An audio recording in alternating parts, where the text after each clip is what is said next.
Welcome, everyone, to tonight's edition of the Deep Fried Draft Show. My name is Brian Bosarge. As always, I am your host, and we're going to continue our 2021 NFL Draft Review Series tonight. We're going to head up north to the great state of Wisconsin. We're going to talk about the Green Bay Packers, but we're going to talk tonight to a Wisconsin transplant and now living in the sunny state of Florida. He is the associate editor and chief scout for the Great Blue North Report. And he is one of the elder statesmen of all the draftings out here, about 40 to 50 years in the game. My good friend, Pigskin, Paul Guillemette. Paul, how you doing tonight, man? Hey, I'm doing fine, Brian. How about you? Can't complain. Well, I can, but I won't. You can, but it doesn't do any good. As Dr. Whatever says on the TV commercial, no one wants to hear it. They really don't. They really don't. Up early, they don't want to hear it. I mean, even we're going to talk about the Green Bay Packers tonight. You got your Green Bay hat on, representing your team there, the right big cheese head that you are. And even before the first pick of the draft, probably 3 hours before the Packers ever went on the clock, they dominated the news cycle there. When news broke that Aaron Rodgers said, "I'm done, I want out." What is your whole take on the Aaron Rodgers what appears to be an unrepairable situation with GM Brian Gutekunst? How about we just say, how about if Pigskin Paul says one of the best quarterbacks in the NFL now or possibly all time? By the same token, listening to him his entire career in Green Bay, he strikes me as an absolute diva and a petulant one at that. He's one of those guys that never seems to be truly happy with his station in life and what's going on around him. Reminds me somewhat in that sense of Kyrie Irving from the NBA world. We're going to move to this team. Oh, I'm glad LeBron's back. Oh, wait, get rid of me again. Oh, I don't like it in Boston. Let me move on. Aaron has always had something going. And I think the irony of this situation primarily is the fact that he's the guy that surprisingly came in to the fold for the Packers in the draft when he slipped all the way down to the 23rd pick. And the Packers, back under Ted Thompson, being smart about it, said, back it up, boys. He wasn't even on our draft board because there was no way he was going to come up here and we weren't going to take picks to move up. Let's get this guy. He may be the best quarterback in this draft, even though Alex Smith went first. And I don't know if a lot of people realize this, Brian. His first 2 years in Green Bay, Aaron Rodgers was a frippin' disaster. He only saw the field in the preseason. He couldn't put 2 games together in the preseason without hurting his ankle, hurting his leg. And when he did, before he would get hurt, he seemingly threw almost as many interceptions as he did completions. So let me state that I was among those when the Packers announced that they were going with Aaron Rodgers, and after 3 or 4 years in a row of Brett Favre, well, I may retire after this season. Oh, I may not be back for next season. The Packers finally just said, you know what? Rodgers is ready. Somehow McCarthy and Ted Thompson convinced Mark Murphy, the president CEO, or whatever his other title is, that it was time to move on, and they were really tired of the diva ways of Aaron Rodgers. So here we are, 15, 16 years later, and what have we got? We have basically a similar situation going on. And this time it's the guy who came in and took the job away from Brett Favre, and it proved to be a great decision because Favre stuck around a couple of years with a couple other teams and really didn't do much. And Rodgers, even in his first year, they had a terrible record, but it wasn't his fault. And they bulked it up with a good draft. They used to have good drafts, folks. And a couple of veteran free agent signings, which Ted Thompson very seldom did. The funny thing was, when he did it, he usually hit a couple of home runs. And now the Packers find themselves in a similar situation with Aaron Rodgers. And it seems to me that what's going on is a combination of things. This still goes back to last draft when they traded up to take Jordan Love, but they forgot to consult Mr. Rodgers that they were doing so. And I put out in print several times after the pick was made and he got into camp, my comment was, Aaron Rodgers has 2 years left on his contract. And the Packers, I think, are going to have Mr. Love ready to go at the end of those 2 years. And they're not going to give an extension and a new contract to Aaron Rodgers. And I think that's basically what's going on. Aaron wants to break the bank. He's already going to break the bank. The Packers can't really trade him until after the beginning of June, because if they do, he has the highest salary cap hit of any quarterback any player in the NFL for this coming season. So it looks like a dead-end, bullheaded situation.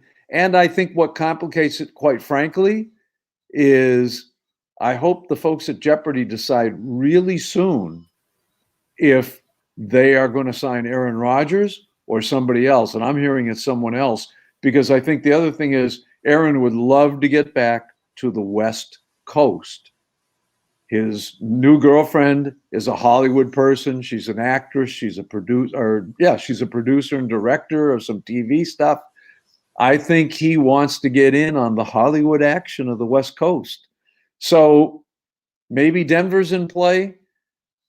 If I were the Packers, I'd be on the phone to Mike Mayock and Chucky Gruden, and I'd see what they'd give me for Aaron Rodgers, including Derek Carr being the veteran quarterback that comes over. The question becomes, though, really boils down to Aaron Rodgers has one more year in Green Bay at most. Will he serve that time out? Try to get him back to a Super Bowl, and they've got the team. My comment is they blew that game against the Buccaneers, and quite frankly, in the fourth quarter, he was a big part of that. He made several poor decisions. He made several poor throws. It would almost be, okay, I'll come back for my huge last year of the contract, almost $40 million salary, and I'll take your team to a Super Bowl and win it. And then I'm walking, and you can face the fans when I walk out of here with a Super Bowl ring on my finger. That's where I think this may be headed.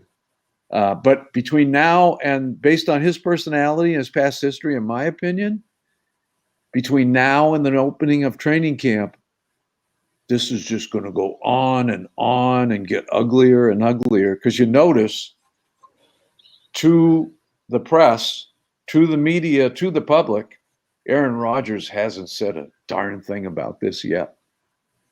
It's all what he supposedly has told his teammates, blah, blah, blah, blah, blah. It's ugly. Packers don't have the big club to bring down, but Aaron has to be careful too. I'm not sure he wants to give up almost $40 million for this season. I mean, who would? It's $40 million. Right. It's a lot of money regardless of who you are. So yeah, what do you think? What do you think the end game is here? I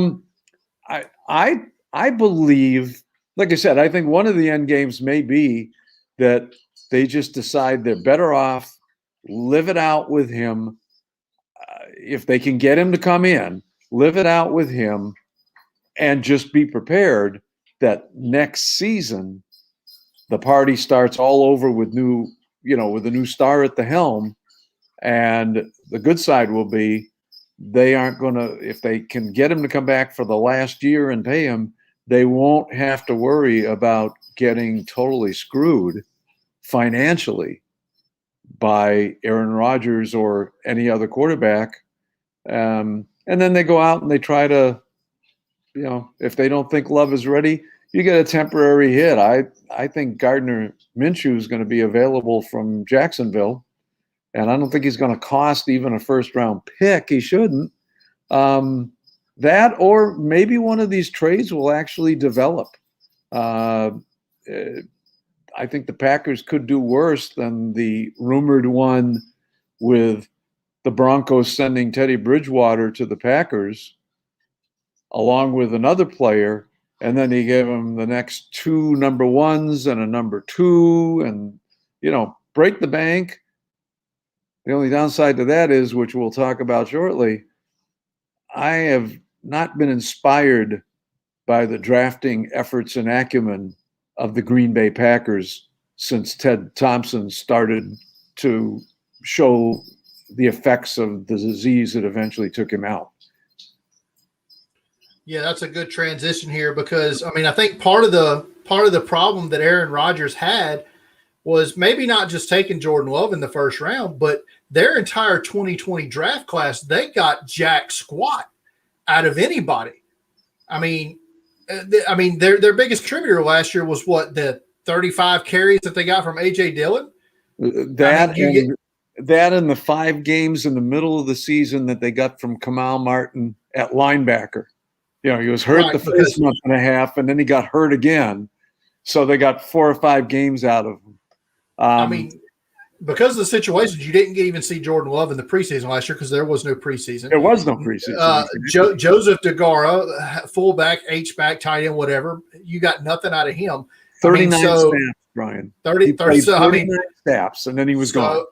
So, you got nothing out of him. You said maybe you got 5 games of something out of Kamal Martin, and that's it. So that brings us to this year. The 2021 class, they cannot have a repeat of that at all. No, they can't. So you get their first pick here, cornerback Eric Stokes.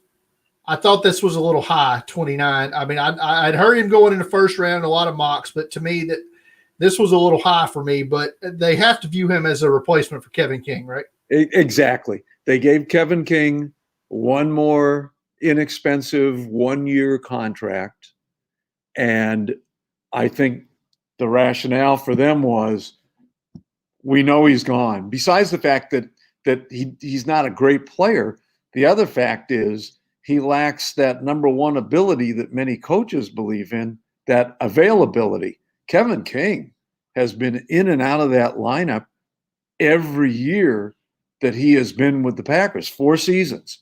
He's not put in a 16-game playing effort in that entire time. So I don't have a huge problem with the pick. I had him ranked probably a little bit higher than you, Brian. I had him ranked at 49. But I don't have a problem with it because they need a starter over there. Stokes brings talent. We'll see how the coaching staff works with him. That's going to be a big issue here. Kid's kind of raw. But I'll tell you what I love that they don't have on that roster. And I know we're all questioning the pro day times to some degree. Okay. But even if you add 0.05 of a second, this guy supposedly ran a 4.31. The Packers haven't had anybody with that kind of speed on their roster since Terrell Buckley.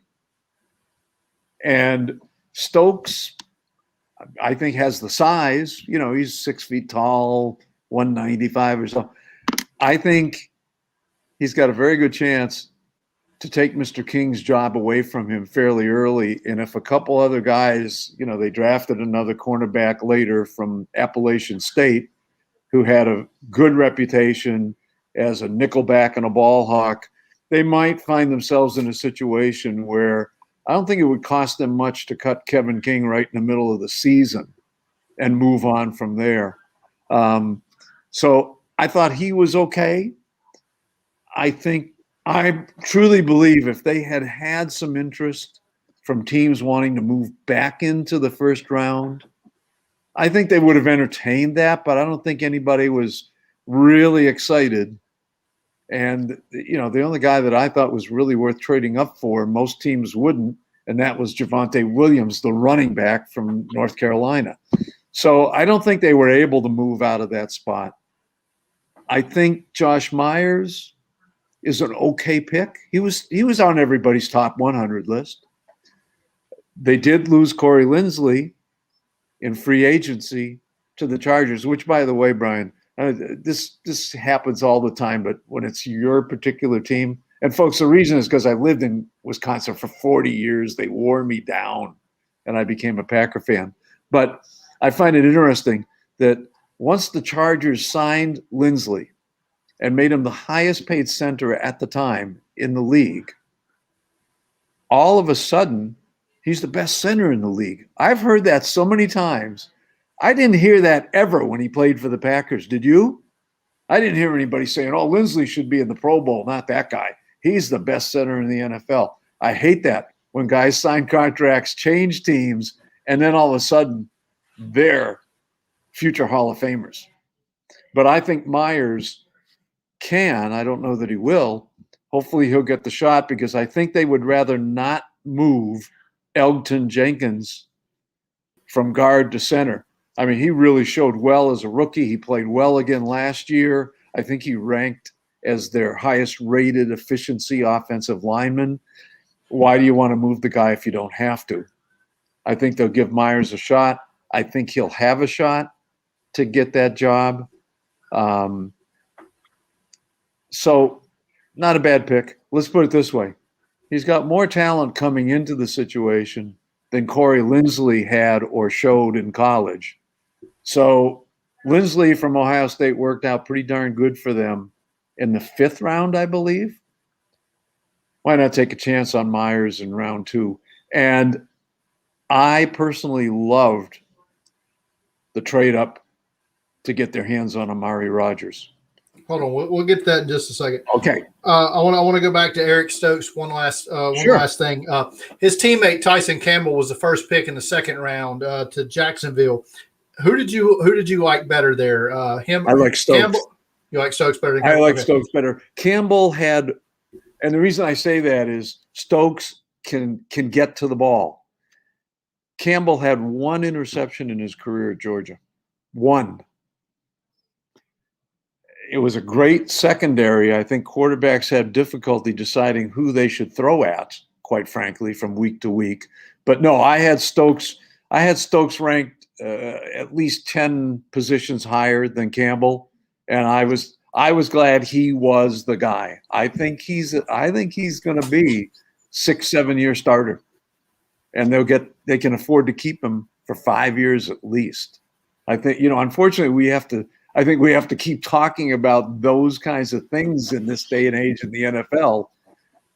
If it's a 1st round pick, you got 5 years, and they only get expensive in the 5th year, unless you tender a long-term contract. So I was okay with that. And again, I was not excited about very much that they did.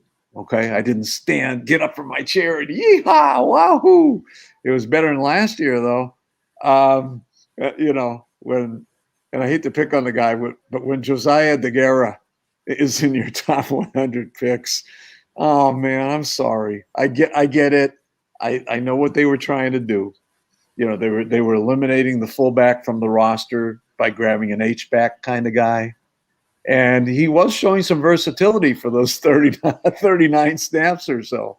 And maybe he'll come back this year. Anybody can get hurt. But anyway, be that as it may. All right, you brought up Amari Rodgers there. They did trade up in the 3rd round to get him.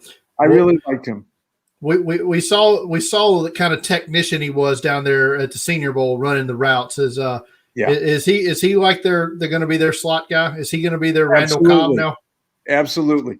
He's going to be, yes, exactly. I was hoping for somebody even faster than him. He's about a 4.5, although I think he plays faster than that with pads on, or he plays at that speed and doesn't lose anything with pads on. But they haven't had, you look at their roster, you look at the wide receivers, and I don't want you to look at when they were drafted or blah, blah, blah. Just take a look at them. They're all 6'2", 6'3". They're well over 200 pounds.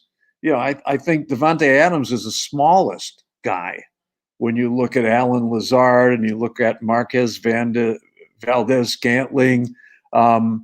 So they really, in my opinion, they never replaced Randall Cobb in the slot. I think Rodgers, what really appeals to me, I saw it for 3 years at Clemson, and I feel like I saw it in Mobile at the Senior Bowl, both in practice and in the game. The guy gets separation. And once his good hands catch the ball, the best is yet to come, because in the open field with a little bit of head of steam up, he leaves guys grabbing for air. He's got that kind of ghost factor that Devontae Smith has, not as fast, obviously, but I think he's going to be a biggie. I also think they are going to use him in a reasonable number of gadget plays. And I also know that he worked out at their pro day, and I think the Packers will take a look at him in a running back situation in certain downs, or if they get certain injuries that take place. And I think his versatility, playing in a big-time program, and again, I think he plays faster than he times in the 40. I am okay that they gave up a 4th-round pick to move up, they move up 7 slots or whatever it was. I'm fine with that, because I'm not convinced you were going to get – there weren't too many Amari Rodgers left all of a sudden. It was all these 6'2", 210-pound guys. You got to get what you need. You've got to get something that gives variety to your offense or anything in the NFL today. You need variety. You need guys that can do multiple things. I think Amari Rodgers is that, and he's a return guy on top of it. And guess what?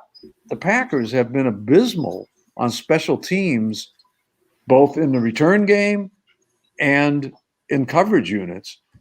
I am sure Rodgers is going to be their punt returner, because they let Irvin go, who had kind of been filling in there the last couple of years. So again, I don't want to get too giddy here. He'll get hurt, but I really do like Amari Rodgers.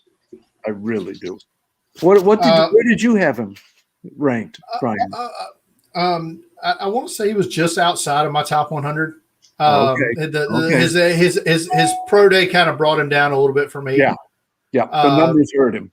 Yeah. But I had him at 8. He was for sure. His talent alone was good enough to get him drafted where he was. Just on the tape alone. But my final grades, his athletic testing kind of brought him down a little bit. There you go. They drafted a couple of offensive linemen in the 4th and 6th round. Royce Newman from Ole Miss and Cole Van Lanen from Wisconsin. Anything to either one of those guys? I groaned with Newman. He's got short arms. He's got small hands. His 40 time is not terrible, but a 5'2" or so.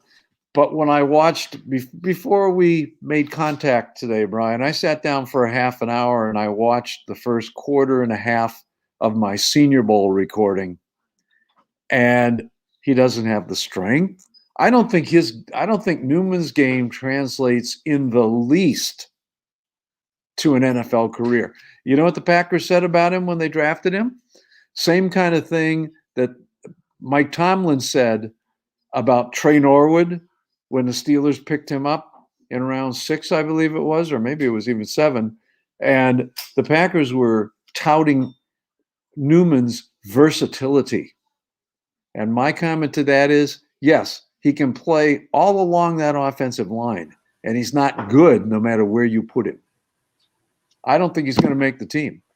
And I don't see why they felt they had to draft him, because you got a couple of bonuses coming back from last year's not very good draft. Simon Stepaniak from Indiana. They knew he wouldn't be able to play last year.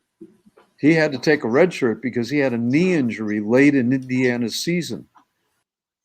But he was all Big Ten. I think if he is coming back healthy, I think Stepaniak negates the need for Cole Van Lanen and for Newman from Ole Miss. So I look at those picks and I'm not excited about them, and I'm not sure. I know darn well not both of them are going to make this roster.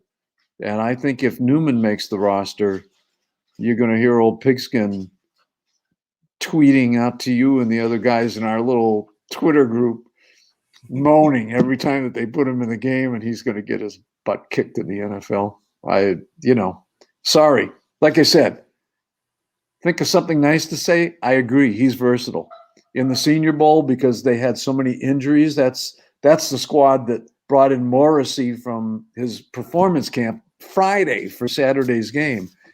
And Newman started the game at right tackle. Newman moved over to left tackle. Newman moved inside, and I don't remember if it was left guard or right guard. But, yeah, he's versatile. But he got a holding penalty in the first quarter for somebody on the pass rush. He got totally beaten. He can't sustain a run block. I've said enough. He's a nothing. Yeah. Fifth round, you get a nose tackle, TJ Slayton from Florida, big 330-pounder. I mean, he's that probably is a two-down run plugger if he makes the roster. He probably is. I think he should make the roster. The Packers are hard to figure out on the defensive line. They place no value on what goes on their defensive line, and they've proven it. I had nose tackle listed as my number one want/need for the Packer draft. There weren't that many available up at the top, so I'm not going to hold that against them. But I think, they haven't been able to stop the run in a lot of years now. And gee, Brian, funny thing, they started to stink against the run when B.J. Raji retired. And they have yet. They tried Snacks Harrison last year, but clearly he's played out what his body can handle at 350 pounds. And they've got Anthony Rush on the roster. But this is absolutely a need pick to, one, shield the inside linebackers, and two, I don't care if he never collapses the pocket. If he can just stack up the blockers so that the linebackers can be making tackles against the run game in the first 3 yards of the run, not the first 8 yards of the run, the Packers have a chance to force some other teams to throw more against them. And other than King, I like the rest of their secondary. So I think it's a good pick. I watched some tape again of him, and it's easier said than done. But if you could get that guy to lose 10, 15 pounds, you watch him on tape. I would actually dare to say to you, he's athletic, Brian. He's not some big fat slob that just is going to stand there. He can run a little bit side to side. I've seen, and he's strong. He's shedding blockers and moving them away or stacking them up. Ain't going to get excited about him, but he may serve a very useful purpose for a team that can't stop the run this entire decade already. We talked briefly about Shamar Jean Charles, the corner from Appalachian State, probably going to be a nickel. I'm going to pass over talking about Isaiah McDuffie, the linebacker from Boston College, because I just don't think there's a whole lot there. Yeah, I don't know what the heck they thought. But I do want to go to their 7th round pick. Yes. And my favorite pick of the entire Packers lot here was Colin Hill, running back from Mississippi State. Yep. Loved him as a junior at Mississippi State. Probably should have came out last year, if we're going to be honest. Goes back. Yeah. I think he probably had. I mean, he clearly- butted heads. He butted heads with Mike Leach. He didn't get along with the Leach staff, but you know what? And- It didn't show up on draft day, and I agree with you. Value at the pick. This may be the best pick that they had because he should have been picked in the 4th or 5th round, in my opinion. And the reason that I say that is, and was really surprised when he kept slipping, I decided it must be a medical. I thought to myself, Hill's one of the 3 or 4 guys that there was something in medical that we didn't know about, but he's not even going to get drafted. But even though he only went back to Mississippi State for a short time, first of all, it shouldn't have hurt him in the eyes too much of the scouts if he couldn't get along with Mike Leach and his staff. I like Mike Leach, but he's a different cat though. Okay. But if you look at the 3 games he played in, he had 23 catches. So, that should have told a lot of scouts, whoa, if you look at his junior tape and you look at his yardage running, and now we look at just the 3 games he had under Leach's system, and the guy's got 10-inch hands. He caught everything thrown his way. He had a couple of misses in the Senior Bowl, but they were terrible throws. They were back shoulder, all right, back shoulder and over his head a couple of times. I think, considering that Jamal Williams took a hike and went to Detroit, I think Hill's got a very good chance to be the number 3 running back behind Brown or Jones and Smith. He absolutely should make that team as long as he can fit in with the staff, because the game now. He's going to go to that staff and the coaches are going to be watching. Is he coachable? I went through that with my son on the basketball court in high school. Some other parent told the new coach he wasn't coachable, and it was crap from that point on. Well, it looks like he'll be competing for that 3rd running back spot with Patrick Taylor, Dexter Williams, who was a 6th-round pick in 2019, and Mike Weber. So a couple free agents and, a former 6th-round pick. So, he's got a path to that 3rd running back spot for sure. I agree. And he could be, if somebody gets hurt, God forbid, if Aaron Jones gets hurt, he could get a lot more carries, especially if he continues to show that he can catch the ball. We've got some breaking news, Paul. Breaking news on the Packer front here. Blake Bortles has signed a 1-year contract. No, I saw that just before I came on. With the Packers. So championship right there. Blake Bortles coming in to be.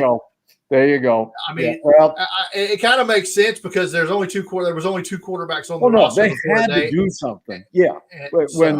When what's his name went to the Lions, also their other 3rd stringer who actually showed something. We knew they needed somebody. Can I throw 2 names at you? Go ahead. Undrafted rookie free agents. Christian Imhoff, the safety from Illinois State. He didn't burn it up like Duggar and Chin did at the Senior Bowl last year. But as they say about these small school kids, you tell me if you disagree, Brian. I thought Imhoff looked better every day that he was down there. He started to catch on. He started to do some things. I think he's got the body to be that hybrid kind of guy again. What is he, 6'2", 213 or 215? You can move him around. He can be what who was the guy? Josh Jones that the Packers drafted and it just never worked out. He could be that. The other guy that I like, I've had a crush on him for a couple of years. Jack Heflin, the defensive tackle from Iowa, who played in the MAC conference at Northern Illinois for 3 years and graduate transfer. I watched a lot of Iowa games because I had to. Big Ten Network is one of the channels I do get. And you know how everybody fell in love with Davion Nixon and the senior season he had after being nothing his first year out of JC? I think a lot of his success had to do with how well Mr. Heflin was playing right next to him on the inside of that defensive line. He may end up on a developmental squad because the Packers are going to keep a minimum number of defensive linemen. That's just the way they do it. And they convert all the defensive ends they get and call them linebackers, like Rashawn Gary out of Michigan and blah, blah, blah. I think Heflin can play in the NFL. And I hope they give him a shot in camp because their defensive line in Green Bay, that roster right now, it's desolate along the defensive line. They even gave Montravius Adams away to the Patriots because they got tired of messing with the kid. He was a head case at Auburn. Muschamp straightened him out for 1 year. Muschamp left, and he was a dog again the next year. But I think those two guys will absolutely have a chance. And I think in this year's NFL, with the limited number of draft-eligible players who came out, who didn't go back, there aren't going to be a whole lot of undrafted rookie free agents. A lot of teams only have at this stage 6 or 7 undrafted rookies. Usually you got 12. Packers usually have 20 on their 90-man. And I'm not seeing that on anybody's roster right now. I think this guy's got a chance. And good luck to the whole NFL when it comes to filling out their practice squads this year. You're going to have awful familiar names on there, guys that have been in the practice squad for 3 straight years. There was one team I saw the other day. They had one. I can't remember who it was off the top of my head, but it was Jarrett Patterson, the running back from Buffalo, was the only undrafted signing they had. No, not the Redskins. Who was that? Yeah, it might have been. Okay, I did see that. I did see it was Patterson. Yeah. Last question. I'll get you out of here. Yes, sir. It's going to be. We'll call it a 2-part question here because it's going to have 2 answers.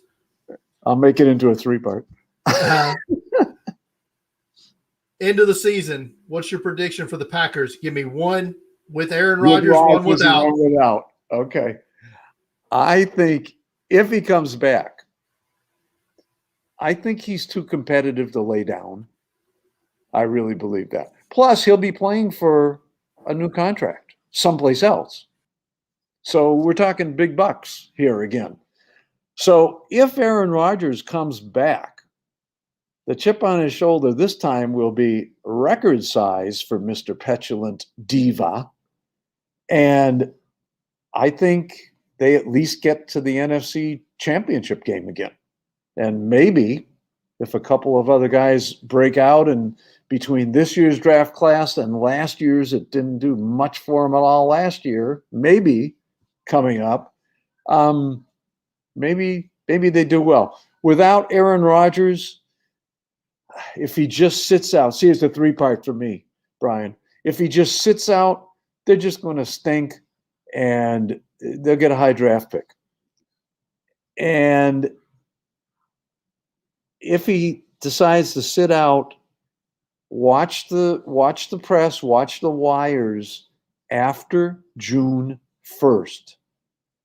Because right now the Packers can't even afford, salary cap wise, to trade him. But if they wait till after June 1st to pull off the trade, or later, then they cut that number just about in half. So we could have a third option here where the Packers are still a winning playoff team, and I would point out a trade suggestion that has been that the Broncos would love to have Aaron Rodgers, and the Packers, in addition to a bunch of draft picks, might get Teddy Bridgewater. I think Teddy Bridgewater could lead that squad unless the other players give up, like a Devontae Adams. He could lead that squad to 10 wins if he's the quarterback and they get a couple of bodies in there. So we'll see. I like I said, I can't see Rodgers just kissing away $35 to $40 million in 1 year.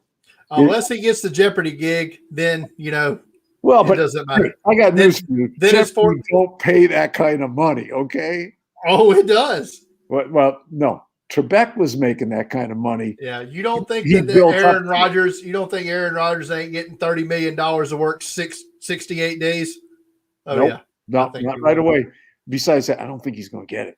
I don't think he will either. I'm hearing that one of the other guys appears. In fact, I think it's the guy that was the contestant once. I don't know. Whatever. I don't watch does. Jeopardy. It hurts my head to think that hard anymore. I like watching Jeopardy because I like to think I'm smarter than what I really am. So it kind of entertains me. Well, back when my brain was only 50 years old, I thought that way too. I don't think that way anymore. You know that, Brian. I'm still calling players by their father's first name in the NFL every week. Paul, tell everybody where they can find all your work. Okay, most of my work is at the GBN Report, Great Blue North Draft Report up in Canada. And the good side is we're a free site, just like Brian's is. We just ask you to clip on a few ads while you're on there. It's a small staff. We're all old veteran guys, which means we're crusty at times with what we write. And then I do some radio stuff here and there, but nothing nationally, nothing big time like Brian's got now with iHeart. Hey. Brian's a star. You guys pay attention to him. And by the way, hey, I've really enjoyed, thank you for having me on. I've really enjoyed going back and looking at, Jeff Risdon talking about the Lions and some of you guys I don't even know. That's kind of fun. Good job, buddy. That was a good idea to do this way. I really enjoy it. I mean, it's fun because you have your opinion on every. You watched 200 or 300 players like I did, so but you hear other people, and you put 3 people in the room and look at the same player, and you're going to get 3 different opinions on the same player. Absolutely. And that's the beauty of the NFL draft, and I think that's one of the things we all love about it. But Paul, thanks for coming on with me tonight. It's always fun talking to you and getting to hang out with you and. I wore all my gear for you. We'll see what happens with the pack this year. Thanks for coming on, Paul. Thanks for having me. And here's the dog chorus I warned you about. They think somebody's coming to the door. That was Pigskin Paul Guillemette. You can find his work at gbnreport.com. You can also follow him on Twitter at Pigskin Paul. Been a good friend of mine now for going on 7 or 8 years. One of my true friends here in the draft industry. I really, really like talking with Paul. But that's going to do it for tonight's edition of the Deep Fried Draft Show. As always, subscribe to the channel here. Get notified whenever we go live with these broadcasts. Tomorrow night, we got another one coming up. We're going to talk about the Washington football team with draft guy Jimmy. So that should be fun. I really like the Washington draft this year, and I can't wait to talk about it with Jimmy tomorrow night. But as always, follow me on Twitter at Deep Fried Draft and go to deepfrieddraft.com for your day-to-day coverage of the NFL draft. Until next time.